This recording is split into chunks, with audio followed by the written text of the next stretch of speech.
Hola, ¿qué tal? Aquí traigo un video de un proceso de valoración tremendamente sencillo en la estructura detrás de los supuestos, pero me parece que la secuencia puede servirle a más de uno. Es un ejercicio que estuvimos trabajando con unos estudiantes del pregrado. Bueno, espero que les sirva, y en la parte inferior voy a colocar también el link para que puedan acceder al documento, al archivo en Excel. La verdad que está bastante ordenado y espero que bueno, les pueda ser de utilidad. Bueno, continuando con la valoración del ejercicio 3 que habíamos planteado, hasta aquí lo que habíamos visto del ejercicio 3, permítanme que revisemos rápidamente, es el balance como tal, que lo teníamos aquí al inicio, su análisis vertical y su análisis horizontal correspondiente, ¿sí?, en cada caso. Luego teníamos el estado de resultados con la misma estructura, ¿sí?, misma dinámica. Construimos el flujo de caja para entender un poquito cómo había sido el movimiento de esta empresa, y estructuramos varios de los indicadores y ratios financieros, varios, hasta llegar obviamente al tema de la rentabilidad, que ya lo hemos definido en algún momento como la consecuencia de decisiones que se puedan tomar en torno a la empresa. Por otro lado, y no menor, teníamos justamente la estructura que habíamos construido para el balance financiero, ¿sí?, lo que era el estado de resultados ajustados, y en base a eso definimos una mecánica para calcular y definir lo que sería el EVA de cada una de las gestiones históricas. Obviamente, esto que involucraba un análisis en torno a la deuda, involucraba un análisis en torno a la tasa de costo de oportunidad del accionista, el CAE, que lo que básicamente estábamos trabajando es toda la dinámica del KPM ajustado para países o economías en vías de desarrollo. Finalmente calculamos la tasa WACC y evidenciamos que el EVA en este caso nos estaba dando negativo todas las gestiones. Bien, ¿qué es lo que nos pedía el caso? El caso nos hablaba de una valoración, ¿sí?, y nos daba muy poco supuesto.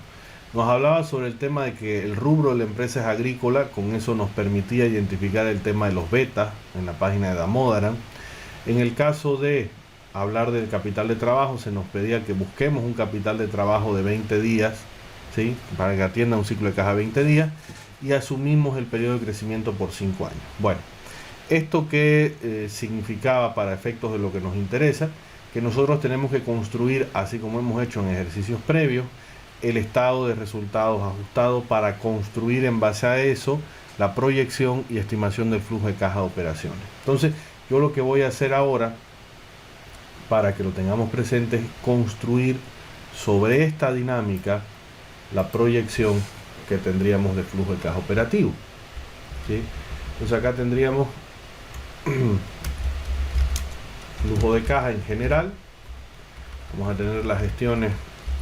En este caso nos dice que tenemos que tener proyectados 5 años. Okay, entonces vamos a incorporar esa proyección. 5 años como periodo de crecimiento. Podríamos tener más, sí, pero bueno, lo vamos a dejar como está.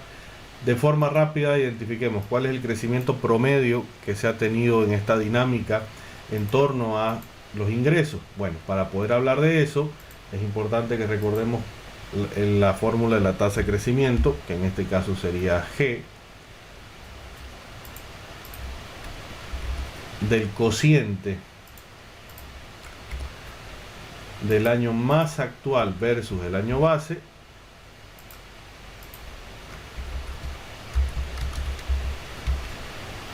¿sí?, y es todo esto elevado a 1 sobre la diferencia del año actual del año base, y todo esto menos 1. Entonces, ¿esto qué es lo que nos daría? Para efectos del ingreso, ustedes tendrían acá un cálculo que sería este: 198.000, que es el dato más actual, sobre el dato base 146.000, elevado a 1 sobre, y la diferencia, el año 3 menos el 1, la distancia es 2, menos 1. Entonces, fíjense, la tasa de crecimiento promedio, para este caso el ingreso, es de 16%. Entonces lo que vamos a realizar ahora es justamente la proyección de los 198.000 por 1 más el 16%. Bien, esto nos genera vamos a ir construyendo a poco la estructura. Esto nos genera un ingreso de 230.850. Perdón, 580. Ahora, ese mismo valor tendríamos que hacerlo crecer al mismo 16%. Ok. Entonces ya para el segundo año de proyección el ingreso queda en 268.521 y así vamos jalando hasta el año 5, que nos queda 424.078.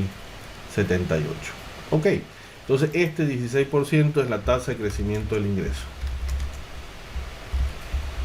Ahora, ¿qué más necesitamos nosotros para poder trabajar? Necesitamos, aparte de la tasa de crecimiento del ingreso, la tasa de crecimiento, bueno, no tasa de crecimiento, sino lo que sería la relación costos respecto al ingreso y gastos respecto al ingreso.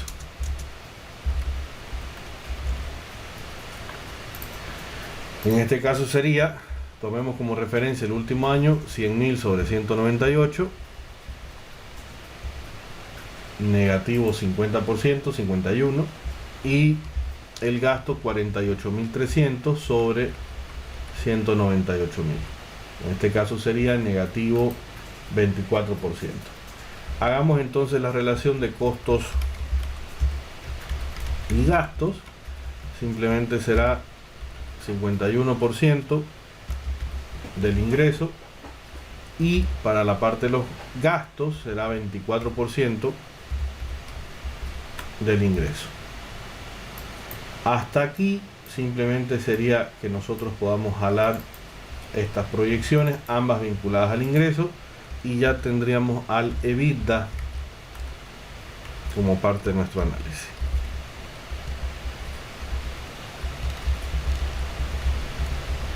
Listo.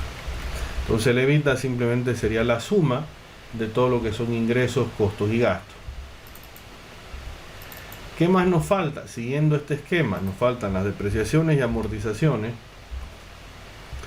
la utilidad antes de impuestos ajustada, el IVA ajustado y la utilidad ajustada. Bien, continuando con eso, lo que debería seguir con esta dinámica es que no estamos construyendo el estado de resultados, sino el flujo de caja. Yo aquí debería tener como dato final el flujo de caja de operación. Ok, entonces esto lo voy a marcar así para que sepamos a dónde estamos apuntando. Bueno, para poder estimar esto necesitamos ahora estructurar lo que es la depreciación y amortización. En ese sentido calculamos una tabla auxiliar donde teníamos el activo fijo inicial, donde tenemos lo que es la inversión en activo fijo, lo que tenemos la depreciación y amortización y finalmente el activo fijo final de gestión. Bueno, veamos un poco cómo planteamos esto. Siempre recordemos, el activo fijo inicial de un año es el activo fijo final del año anterior, por lo cual esto lo podemos sacar tranquilamente del balance financiero. ¿Sí? Como pueden ver, estamos ahí identificando esto de forma directa. Ahora, la inversión, esto sí es un tema importante que tenemos que plantearlo, que tenemos que definirlo. Normalmente lo habíamos charlado que debería ser una relación de la inversión versus la estructura de depreciación. Bueno, ¿cómo lo estructuramos? ¿Cómo lo calculábamos? Primero que nada, bueno, aquí no tengo mucho espacio, pero aquí lo vamos a hacer el cálculo. Necesito la inversión del año X3. La inversión del año X3 sería variación del activo fijo menos la depreciación. Entonces la inversión, fíjense que fue de 30.630.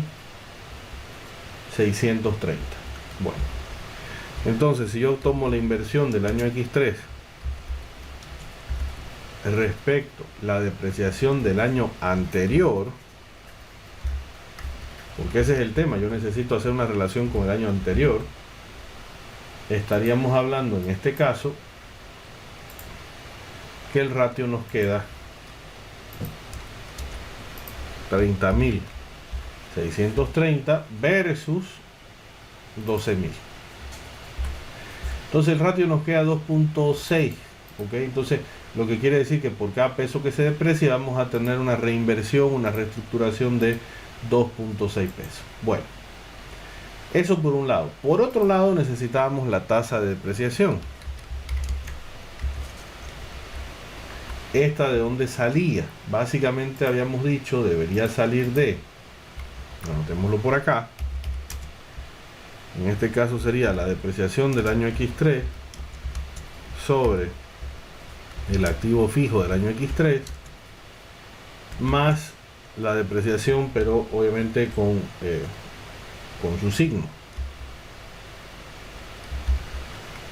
signo cambiado. En este caso sería, se borró esto, depreciación X3 dividido activo fijo X3 más la depreciación con signo cambiado, o si, como lo estoy poniendo yo en valor absoluto, para, bueno, no sé por qué se me está borrando, denme un segundo.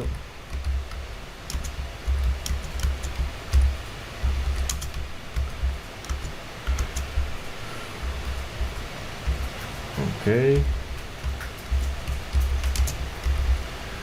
Entonces tendría que ser esta expresión. Bueno, hagámosla rápidamente. Entonces sería la depreciación del año X3, 14.500, dividido el activo fijo de 250 más el valor absoluto de esta depreciación.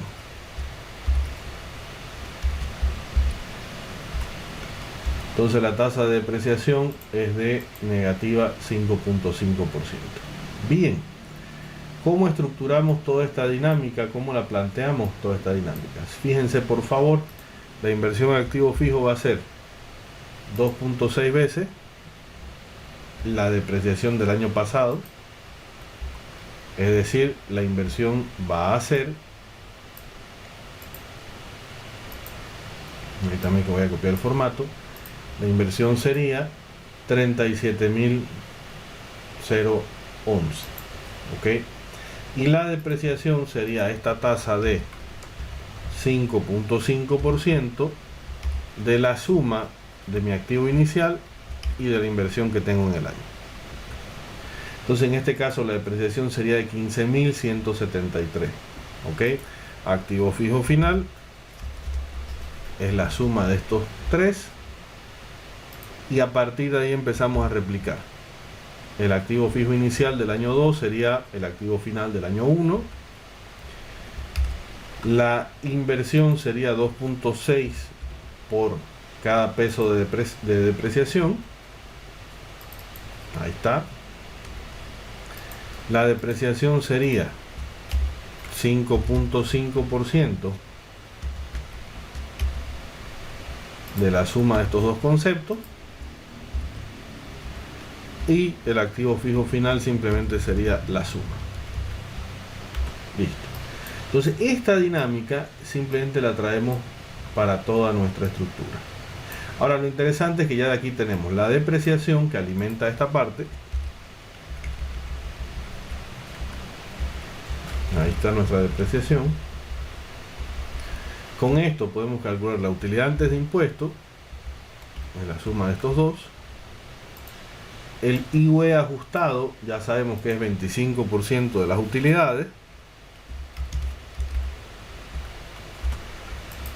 Ahí está el IUE.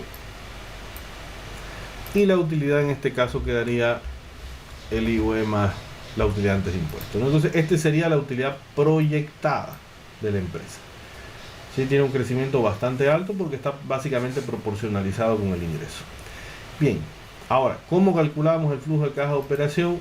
Recordemos por favor, esto directamente sería la utilidad ajustada más la depreciación con su signo cambiado.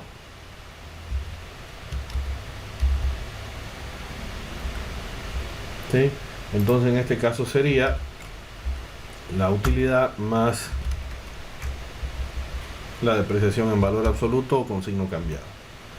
Ese sería nuestro flujo de caja de operación. Hasta aquí. ¿Ok? Ahora, necesitamos definir el flujo de caja de inversión. Bueno, para eso necesitamos otra tabla adicional. ¿Sí? Otra tabla adicional. Y en esta tabla adicional lo que vamos a colocar es el capital de trabajo actual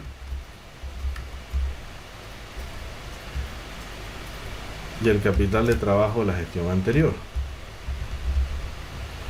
Bueno, en este caso tendría que ser el capital de trabajo operativo de la gestión anterior. Fíjense que directamente yo voy a traerlo del balance financiero. Otra vez el balance financiero me está sirviendo para esto. 19.530. Ok, 19.530, dato que me está saliendo de nuestro balance financiero. Ahora, capital de trabajo actual va a depender del ciclo de caja objetivo.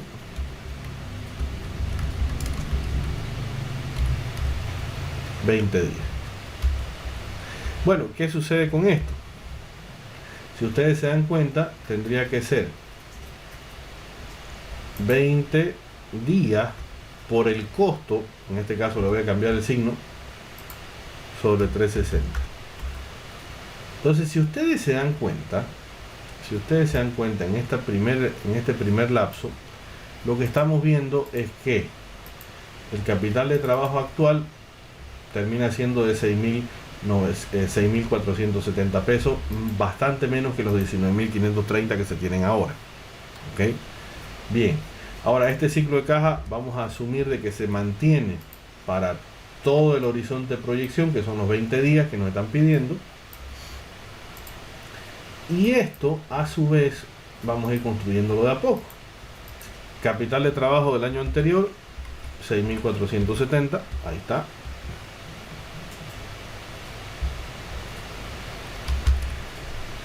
Y nuevamente, ciclo de caja objetivo por el costo con signo cambiado sobre 360. Entonces ahí ya vemos cómo va evolucionando esta dinámica en torno a la construcción del capital de trabajo. Entonces, ¿esto qué nos entrega? Nos entrega la inversión en capital de trabajo.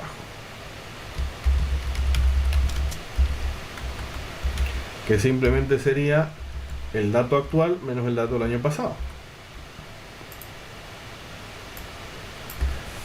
¿Aparece un valor negativo? Sí, aparece un valor negativo, que lo que significa en este caso es que tenemos la lectura de que hay una desincorporación de inversión por estar siendo más eficientes con una lectura de nuestro ciclo de caja.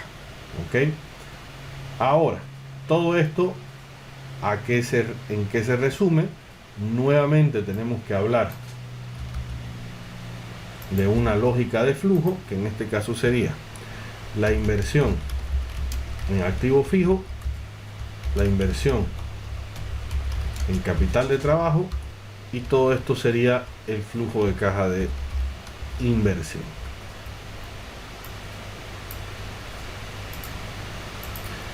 Bajo esta lógica, bajo esta dinámica que estamos charlando,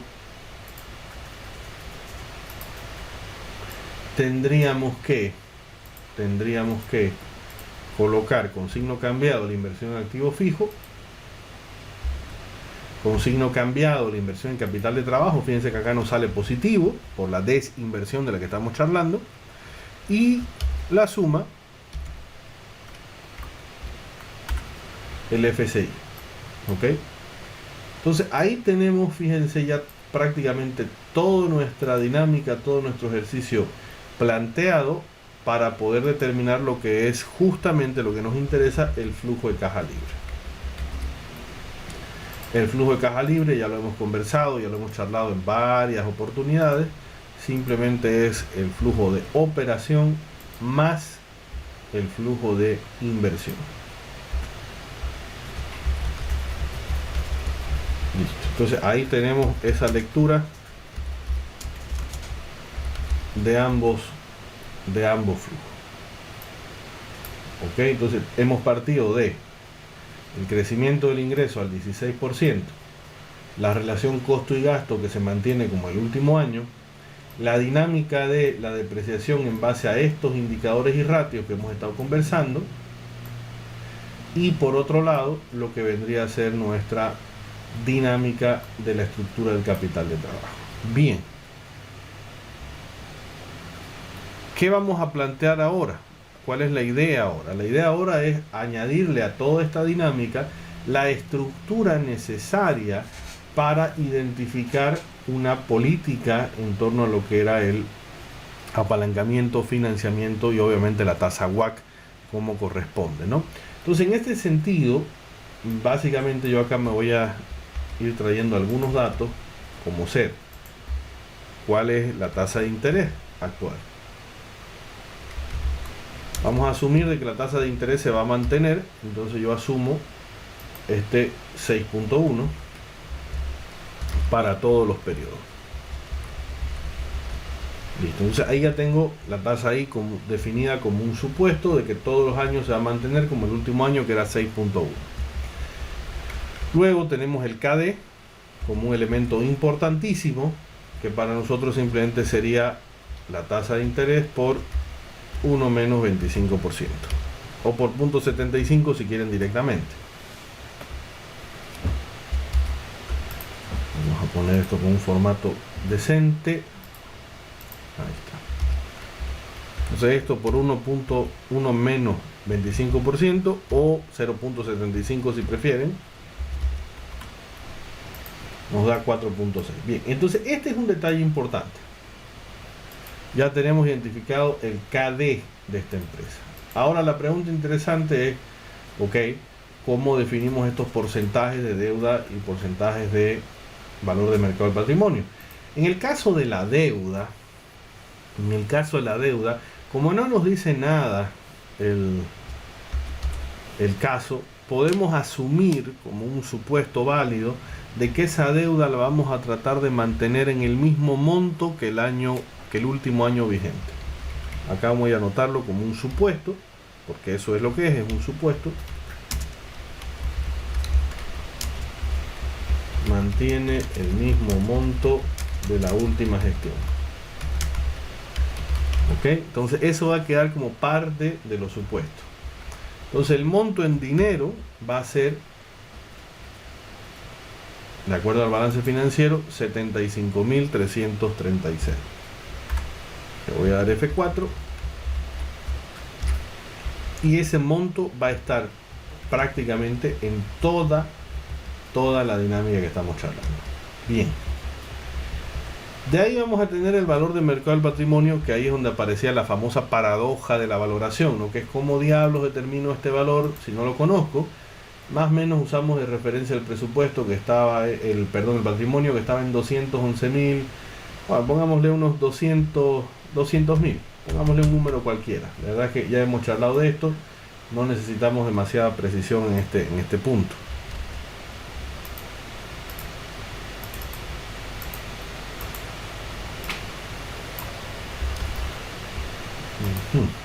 Ahí está, 200.000. Bueno, la suma de esto nos daba el total de la inversión E más D,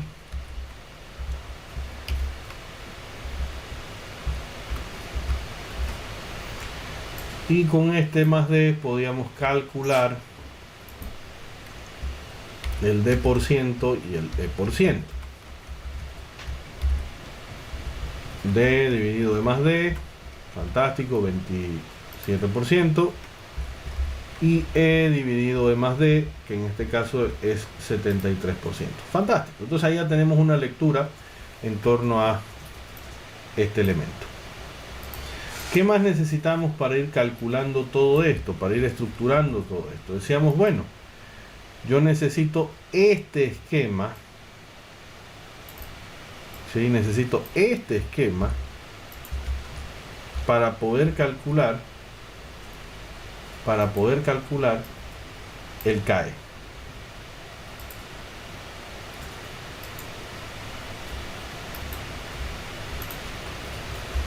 Entonces, tasa libre de riesgo, ¿la conocemos? Sí.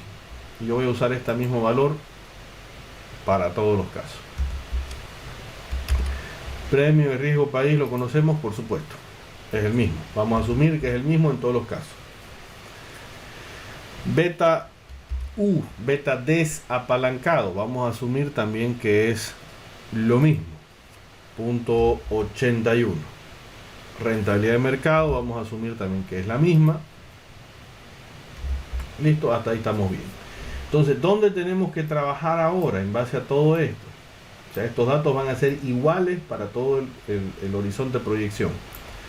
¿Dónde tenemos que trabajar ahora? Aquí. En estas dos expresiones que me las voy a copiar acá para que las tengamos claras. Esto sería el beta U por 1 más 1 menos 25% por D dividido E.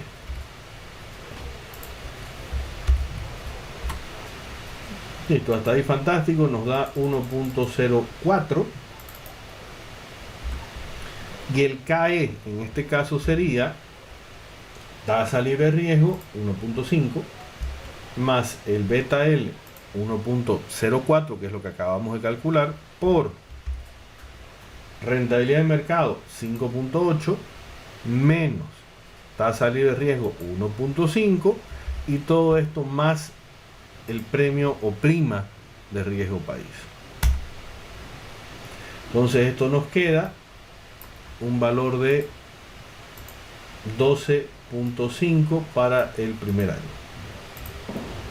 No estoy calculando para los segundos, terceros, cuartos, quintos años porque necesitamos armar el esquema para justamente poder proyectar. Pero ya tenemos el primer dato, que es el KD acá, que es algo necesario para poder trabajar. Y ahora tenemos el KE también, que lo podemos utilizar para trabajar. Bueno, ¿qué conseguimos con eso? La WACC, la famosa tasa WACC. La famosa tasa WACC que habíamos definido en su momento, básicamente sería trabajar con 27%, que es la deuda, por el 4.6, que es el KD, más el 73% aporte propio por el KE, que es 12.5. Entonces, en este caso, la tasa WACC nos queda 10.4 para el primer año.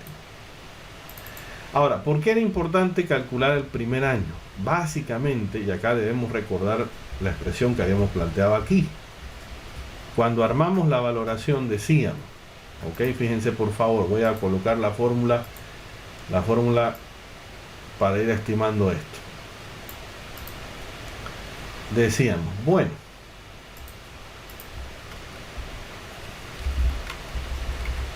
la relación E más D proyectada tendría que ser igual a la relación del año anterior de E más D, y la inversión total, capitalizada a su tasa WACC con la que hubo análisis ese año,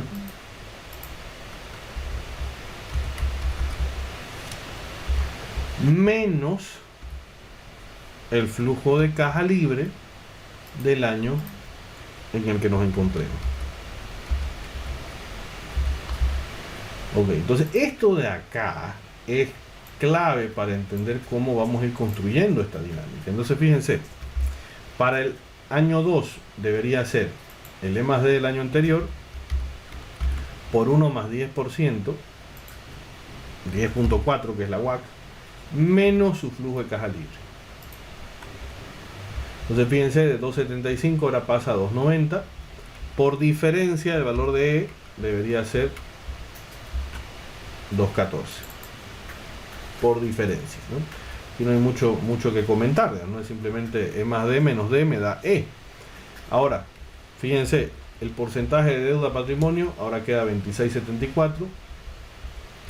El beta L ahora es 1.02. El KE ahora es 12.4. y la tasa WACC ahora es, bueno, se mantiene en 10.40, ¿no? Obviamente si le doy un decimal más se va a ver la diferencia, ¿no? 10.35, 10.41. ¿Ok?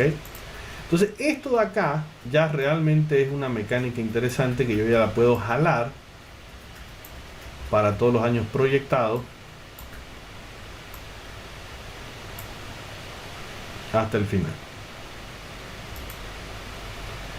Entonces ahí está, fíjense cómo va ajustándose esto: 10.35, 10.41, 10.46, 10.48 y 10.48. Bien, hasta acá ya hemos construido el flujo de caja libre como un elemento importantísimo en nuestro cálculo y nuestra tasa WACC como un elemento prioritario para nuestro análisis. ¿Ok? Ahora, ¿qué más teníamos que hacer? Calcular 1 más WACC como factor de capitalización anual. ¿Sí? 1 más WACC.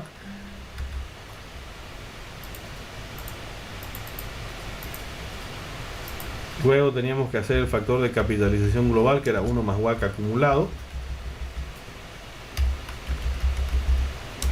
Factor de capitalización, que simplemente era acumulando la multiplicación. ¿Sí? Era ir acumulando esta multiplicación. Entonces, ¿cómo se leía esto? Por ejemplo, decir que un peso invertido en el momento 0, el año 5 valdría 1.6427 pesos. ¿Ok? Ahora, finalmente, el factor de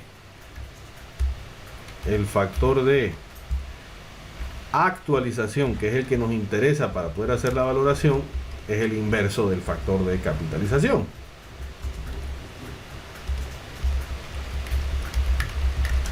¿Sí? Lo voy a poner acá, es el inverso directamente.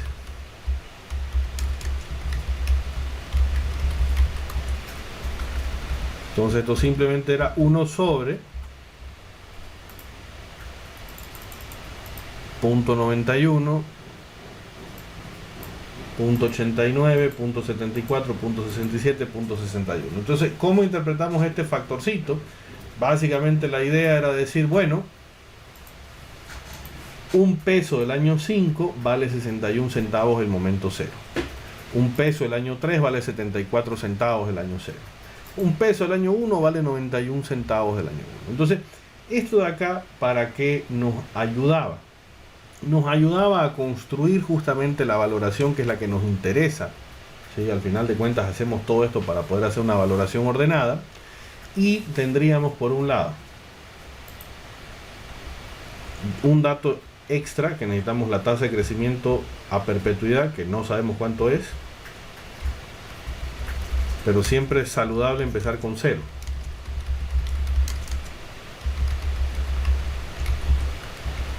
%. Y con esto calculamos el BCO. ¿Qué era el BCO? El valor de continuación de las operaciones.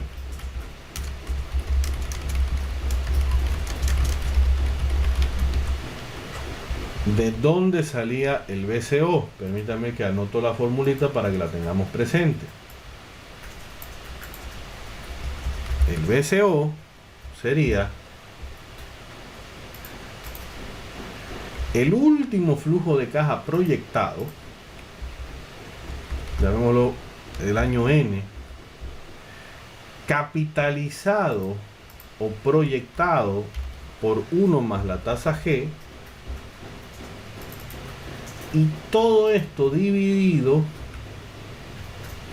entre la tasa WACC del último año, es decir, la del año N, menos la tasa G. Entonces este BCO, que no es un dato menor, es un dato bastante importante, fíjense, lo vamos a calcular: flujo de caja libre 32.305 por 1 más la tasa de 0%, dividido la tasa WACC del último año menos la tasa G. Entonces este valor nos queda en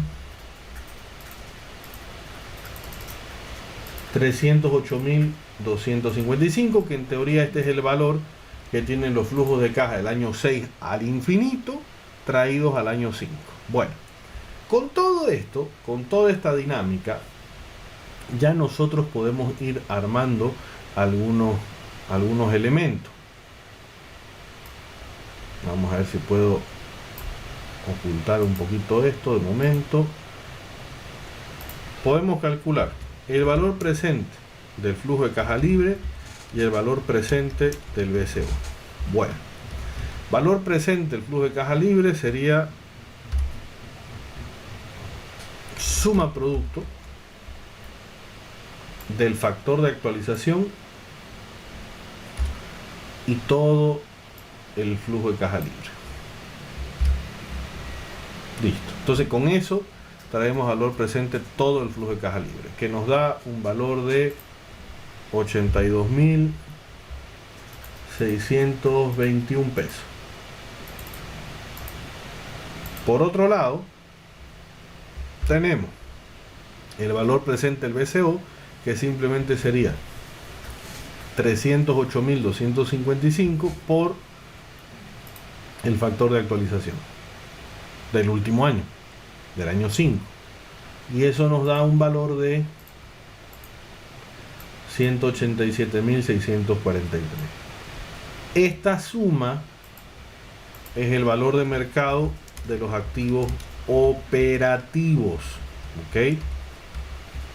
Valor de mercado de los activos operativos, 270.274 según esto. Estamos hablando de que esto, si hablamos en términos porcentuales, el flujo de caja libre representa un 31% de ese valor total, el BCO representa 69% y obviamente la suma es el 100%. Bueno, lo ideal es que el BCO tenga una proporción menor, ¿sí? Que trate de ser, obviamente, idealmente que esté por debajo del 50%, aunque no siempre se puede conseguir esa lectura, ¿no? Bien, a esto ¿qué hacemos? Le tenemos que sumar la caja del último año, que eso lo tenemos en el balance. Vamos al balance. 47.500. Sumándole la caja tendríamos el valor de mercado de los activos en general, de los activos totales, no solamente los operativos. Y a esto habría que restarle el total de los pasivos.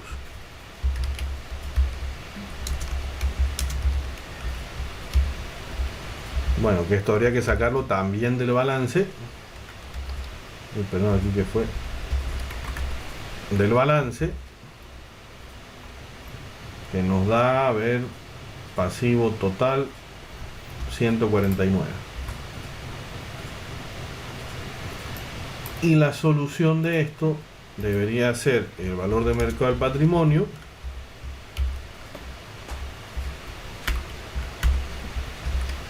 que es lo que llamamos E. Ahora, para terminar un poco la estructura de lo que nos interesa, tenemos que calcular el indicador que llamamos la Q de Tobin, que era justamente hacer el cálculo del valor de mercado respecto al valor libro. Entonces en este caso sería este cálculo versus el dato que figura en el balance, es decir, 211.510 que figuraba por aquí arriba.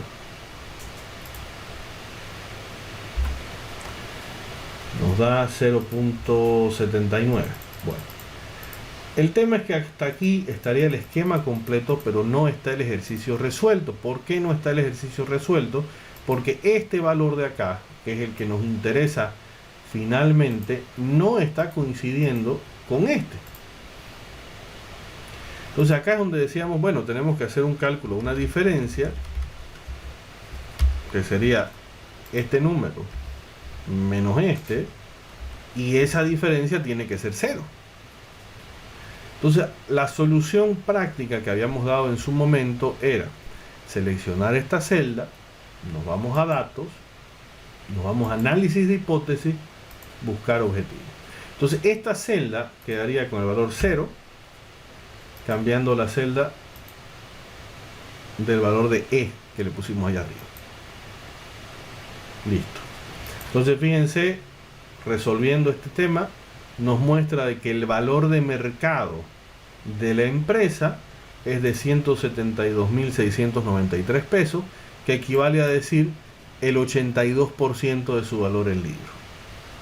Esa entonces sería una lectura completa de la propuesta en torno a la valoración, ¿sí? Entonces efectivamente esto justifica o termina de aterrizar bastante bien el tema que se nos había presentado de que el EVA siempre era negativo. Entonces quiere decir que la empresa contablemente está sobrevalorada por encima de los valores tal cual se habían planteado. Y esta sería la resolución completa del ejercicio que nos competía, que era el ejercicio número 3 para cerrar el práctico.